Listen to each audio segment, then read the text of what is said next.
Hi, I'm Inessa, the team lead of the project named VR for Virtual Revolution. We're aiming to provide students a career guidance using innovative VR technologies, as well as guiding them using the perspective of choosing what social impact they want to have in the world while choosing a career. So, could you please introduce yourself? Sure. My name is Dagan Valentine. I'm the country director for American Councils in Armenia.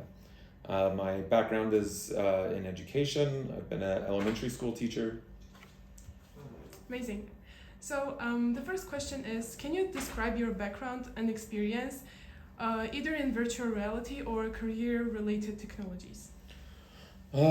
Sure. So virtual reality started working in 2015-ish, 2015 or 16. Working at the University of Nebraska-Lincoln for Nebraska 4-H extension. And I worked on a project that the main purpose was to connect young people across the state of Nebraska, which is a very big state, very rural, so access to information and access to high quality mentors was a little bit less than desired, and so we used virtual reality to connect people across time and space to get that mentorship that they might need in the STEM world. So what do you think, what particular careers in your opinion would perfectly align with using VR for career guidance? For example, in the project you were working on. I think generally, I think VR is another amazing tool to engage with other people and other things. And so I think all careers would and can and will benefit from knowing and using virtual reality. If you follow the news and Meta and other companies, VR is a place to work. And so all of the careers can benefit in all aspects of the work. So from training, we've seen amazing things within trainings, especially in dangerous skilled jobs such as welding. You've got farm equipment or something like that can benefit from training to reduce cost of training, to then collaboration with people within the virtual space, and even in mixed reality.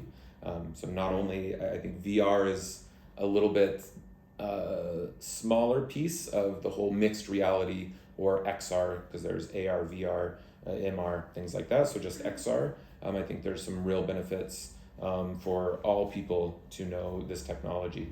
Just like when computers were introduced, people needed to learn how to computers. I think XR technology is another one of those things that all people just need to end up learning how to use to best benefit themselves in their career advancement, and then also the global community overall in working in collaboration. And this is very amazing. If you were a student, or even now, I'm still a student. Oh, you're life. A student of life, yeah. What careers would you like to explore using VR technologies? Like those that you would really like to experience, or like not being forced to go to university or like pay for a specific training lasting like a lot of time. What careers would you like to experience? Maybe all of them. Everything is awesome, right? I'm totally the Lego person. TM Lego. Sorry, Lego, for mentioning your name. But everything is awesome. I think there's some real benefits as we look at potential careers in the future, especially thinking about global impact, social impact. There's different levels of the social tiers. So we've got our own home, family, social network. Then we have our community. Then we have our a larger community area, region, to government, to state level, or like Armenia level. Then you have the region of the South Caucasus and the globe. So there's different social kind of strata that I think is important in all aspects. So I think I kind of lost the bucket there by going off on a tangent. Sorry. So I think what I like to explore. So I think from my purview, I would I'm really interested in how do we help young people and anyone interested in work, social change, in doing anything for others, is helping people see the different possibilities. And VR is one of those tools.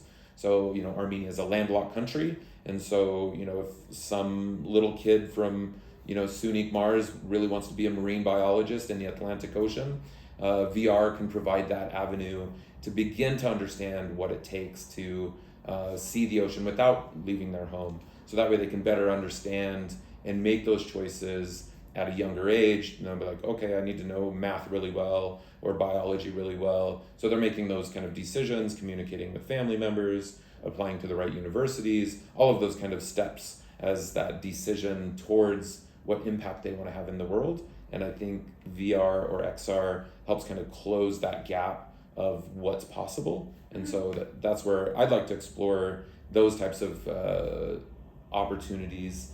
I think, welding is really cool. I've had the chance at UNL to work on VR welding, which is amazing. It reduces costs and decreases costs. Anytime you're welding in real life and practicing, you have two pieces of metal and you're wasting the money on that thing, but you're gaining the skill. So it's not really a waste. If by doing it in VR, you just seeing your weld happening and you get all the feedback, and it's an amazing tool, but it's not a consumable cost, right? And then also the immediate feedback on how your weld is doing, how fast you're going, all of that immediate feedback is coming from a digital kind of data view rather than an expert saying, oh, your weld isn't good enough. Like, that's not good feedback. Was I too slow in my weld? Was I doing this with my weld? So I think there's XR, VR can provide some immediate feedback for improvement as well on kind of skilled labor. Mm-hmm. I totally agree with your insights, especially about the person from SUNY who wants to explore, for example, an ocean or a sea, aspiring to become a marine biologist. So while developing such an amazing project, what are the key factors that you noticed or you think will appear while that would be kind of a challenging thing while developing this project? Based on your experience from American consuls and Nebraska University? I think some of the challenges. So, I think the highlight is not losing the highlight. So, VR, XR, in my opinion, the projects that I've seen, that I've done, which isn't very many in the global scale, but part of it's really about connection between people. And so kind of like a passive consumption of things. I feel like there's a lot of that information. Oh, cool, you can put on a headset and go to Paris or whatever. But I think that connection is where I know when I've seen those connections between people that are far apart, meeting in VR, that connection's what's real. And that's what was more valued, was the relationship between people, rather than oh cool, I went to Paris and I walked around passively. There's YouTube videos, there's pictures, right? There's so much information about a place, but I think it's that connection with people that I think is the magic bullet within the XR realm. And then so that's one side. I think connection is really important with people, between people. So like in VR experiences, having a tour guide with you that can share stories and connect as you visit a machining plant for cat, for example, how to make the big cat caterpillar machines. There's a couple places in Nebraska that have all of their manufacturing in 360 pictures, so you can go into that place where you can't go because of safety. You can't go there, but they've taken pictures and you can go there now. You can see how things are built, which is phenomenal. But it is kind of a passive engagement because you're just looking around. What has been beneficial is that person outside of VR, the helper, kind of the adult, talking to that student, really asking those questions, because the student is getting, or the person is getting new information, and then helping that student process it. Oh, cool, I really like this part of the machining part. what school do I need to go to do that thing? What engineering skills do I need to have to do this really cool thing with tires or some random thing? So it's still that connection based off of this new information given in a novel, at least currently still a novel way. Mm-hmm. That was a really good insight, especially when working on a VR project. We really need to like have that thing, because I feel like as we're humans are social people, like social creatures, we need that interaction. So it was a really good insight. The another question is, what are the key factors you notice that students consider while choosing a career? What did you consider when choosing your future career? Did you consider having the social impact, or maybe the salary, the flexibility, and so on? I'm old, so I don't know if my answer is pertinent to 2023. But I do notice a lot of, at least currently, and maybe more in an Armenian context, is career decision is a family decision. There's a lot of influence from parents and things like that, and where America, definitely I think individualism, where it reigns as a priority amongst many people, I was encouraged to do whatever I wanted, however I wanted. And I feel like in Armenia, some students might have other information from other people, influences, not necessarily good or bad, just there's a really cool family unit decision. I do feel like a lot of people are making monetary decisions. What job can I get that will pay good? Yeah. Because it's about having social mobility, being able to be in a middle class, upper middle class, or even higher, so that way you can do the things you want to do. So I think money is still a major driver of careers. But I do see, a lot of the people I work with at American Councils are a little bit more, I think, that social impact, global impact. I want to do good for others, go to college in America or abroad, and then come back to Armenia and do amazing things for society. Yeah.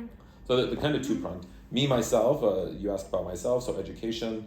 I think when I was little and I was drawing the pictures of what do you want to become, I think I went from like being, of course, I think being a civil servant, like a police officer, put out firemen, fire person.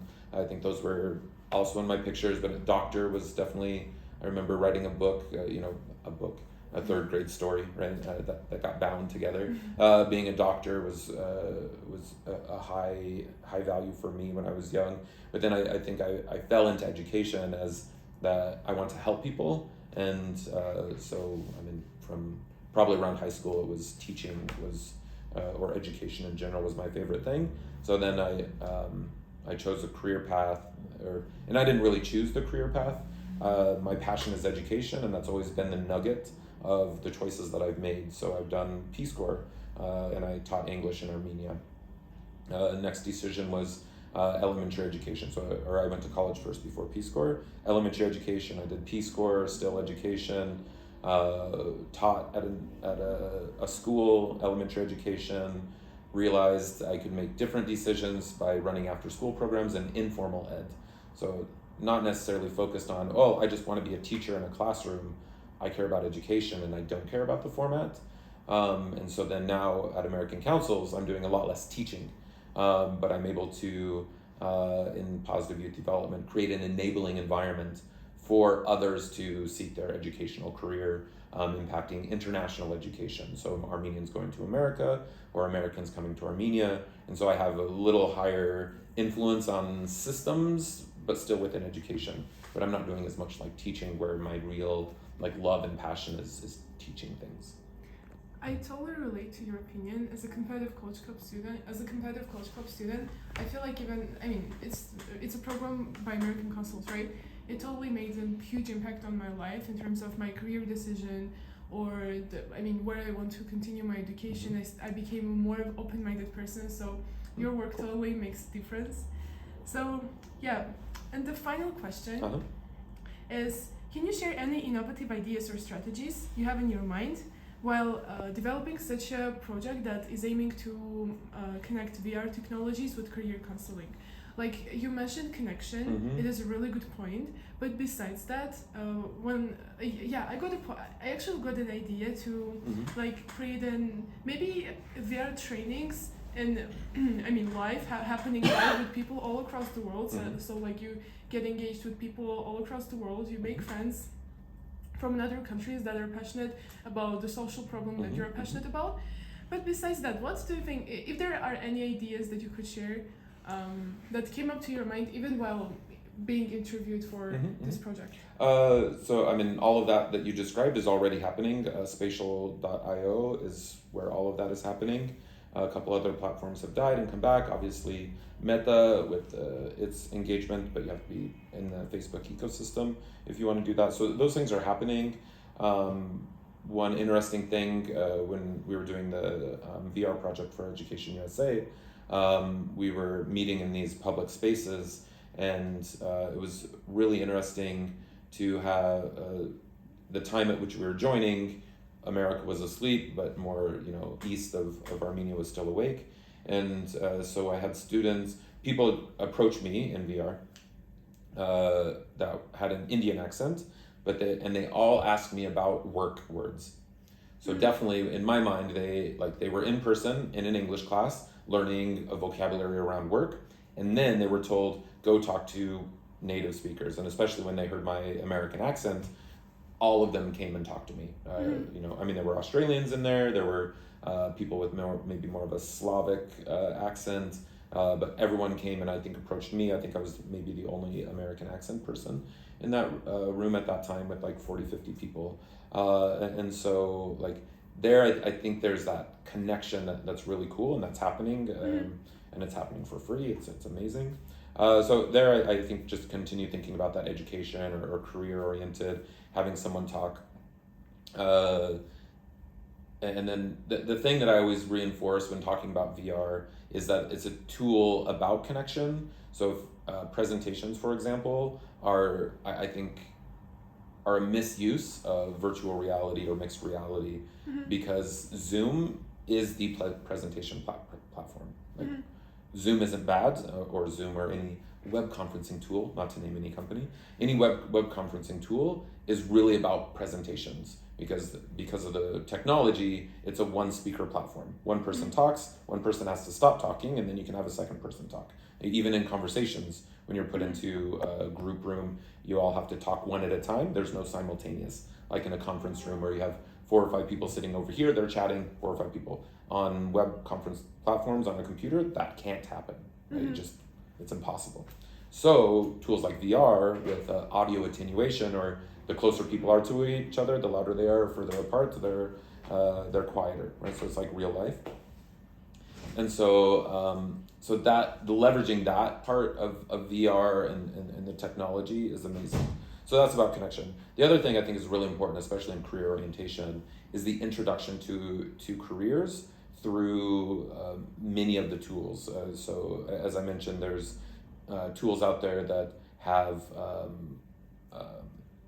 like seeing a manufacturing of machinery. So people being able to see that and understand, rather than from their mind or like, oh, I think I'd love to be a doctor. Well, what about a VR experience where, and you want to do surgery? What about a VR experience where you get to kind of see that, not through a screen, but through an immersive environment where there's, a cadaver or a body, and then you actually get to look at the heart beating, right? I mean, all of that. So then you experience, and I think you either confirm your bias towards that career, like, oh my God, this was really cool. Yes, I confirm that that's what I want to do. Like, oh God, there was blood there. Oh yeah, I don't like blood. Maybe I'll do a different job, right? Maybe I'll be a different type of doctor or something like that. So it gives that ability to have those decisions in career that I think can be impactful when we have all these assumptions about that career, and a lot of it is that dollar sign in front, but does the actual job make me feel good about what I'm doing, and am I doing it for society or whatever. And then the training component is huge, and the amazing training tools within the XR environment. Like I mentioned, welding, but then there's also new tools in surgery, like I mentioned. So there's those specific things. the last thing that I'll mention on career orientation and tools that are, again, already available, is just putting on the headset, downloading the app, and doing it. But exploring deeper into the interest that you have. So if you're interested in space, you want to be an astronaut or an engineer, there's apps to, and they're like nonfiction, right? Not a video game, but you can go to the ISS. There's an amazing International Space Station. So you can go to the ISS, feel weightless. It's amazing. And it's an actual replica of the ISS, and you can float around and you can actually interact with the ISS. And you actually feel weightless. Standing there, you almost fall over because it's so immersive. It's just like, oh my God, there really is no gravity.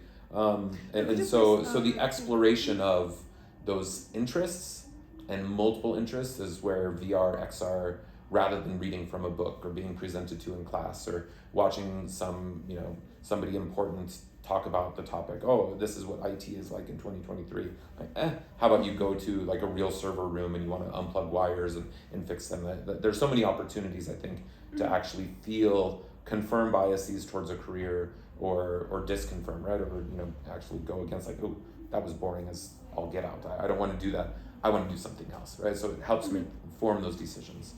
Sorry, could you please explain what ISS is? I didn't quite understand The it. International Space Station that's floating, the Russian cosmonauts, American cosmonauts. So there's the International Space Station where multiple countries go and they do experiments in space. And so there's a VR app made by somebody, maybe NASA, I have no idea who, but it's a replication of the International Space Station, and then all of the parts where you can float in there and you can go through where their sleeping quarters are.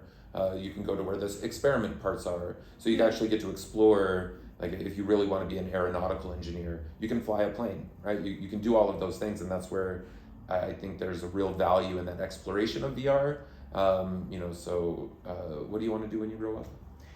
I'm not quite sure, but I feel like I'm into entrepreneurship, and that's why I'm into entrepreneurship and connecting with technologies, especially with, okay. Let me ask it this way. So you want to be, what value do you want to bring to the world? What value? I feel like authenticity and creativity, like letting people be themselves and be as creative as possible. But besides that, I feel like I just want to contribute to my country, like make my country. In what, by handing out flowers, in what way, like helping people make better career choices. That's how you want, like, so that way the long-term development of Armenia type of thing. In this case, yes. Right. Currently, I think that by making informed and more aware career decisions, even like the current generation, if they choose like a path that would perfectly align with their interests and passions, and as well as is what they are really good at, would make in the long-term perspective would benefit our country. But overall, like I'm not sure what I'm going to be in 10 years, because like I'm kind of discovering myself right now, step by step. So, but I see myself in entrepreneurship. So starting businesses, creating value further. To be in entrepreneurship, I don't know, that's pretty broad, right? Like, I'm in education, but what impact do you want to have in the world, right? Like, so right now I'm in international education, supporting exchanges, right? Like that's an actual thing. So in entrepreneurship, what impact do you want to have? But one point that I wanted to make here is, I think we're right now within the career orientation world, we need to start thinking a little bit less about career pathways. That worked in the 1950s, when kind of career orientation things came up, that there's this assumption that there's this end goal. I want to be a doctor, and that's a personality, that's a title, and I think we need to change how we're talking about career orientation as more, impact orientation or something like that. So I want to, feed the world, right? So kind of this big thing, and then your career can take many different aspects. A lot of times in Armenia, I hear a lot of people saying, I want to be in IT. And that's just, to me, in my ears, is an absurd career path. I want to be a coder in agriculture to make better decisions for food, to feed the planet. Like, I can use these skills in IT, but for what? Do you want to use your skills in IT towards like marketing? So like IT is simply a set of skills, but for what? And that's my big question. Like, cool, you love technology, but what do you want to do with those skills? I'm an educator, and so what can I do with my skills to educate? Third grade, 8-year-olds are my favorite age range. Teaching to read, gaining skills of vocabulary, testing out the world, exploring phenomena, all of those cool things that happen in an 8-year-old brain. I love that magic, and like that's what I want to do with my skills in education. I mean, now I'm doing something different. So that's where I think career feels linear. Oh, I'm going to be a doctor, and this is the path I'm on. And I think you're an example of what you just said is I'm kind of exploring options, right? So like I like the idea of like, well, I want to explore entrepreneurship and how to create value for others, and that's more of a impact interest rather than a career interest. Yes. And so I think we need to drive people to being able to pivot in a way, and especially with the kind of failure orientation and people that are seen as failures, it's hard to pick yourselves back up and things like that. In American culture, it's more like, cool, you failed, get back up. In other cultures, it's more of a label. Oh my God, that person started a business and failed. Don't trust that person anymore. It becomes like a burnt-on label sometimes. And so giving that long-term kind of view and making sure that career orientation is seen as what impact am I making in the world, rather than a job that I will have. You raised a really important question or a statement that actually I feel like students feel really pressured when choosing a career because they think that it's going to be a single job. But when orienting on the impact that you want to have, there are so many options that you can have. So like you don't feel pressure to become a doctor, but rather you feel like if you're passionate about healthcare, you know that you can open a hospital, you can be a doctor, a surgeon, or someone you who could doesn't be yeah. a trainer for exercising, right? You can teach people to eat healthy, like whatever your passions and interests align. I think that's where you land. I think that pressure in career orientation, I think, is from the adults in the room, right? That it worked for them and that's what they were taught. When they were kids, it was like, okay, choose a job and here's your 3 milestones to get to this job. Then you stay in that job and you retire. I think there's so many more variables. We're more in a globalized, interconnected world, although it seems like it's maybe coming back down to more nationalism than globalism these days. But because of the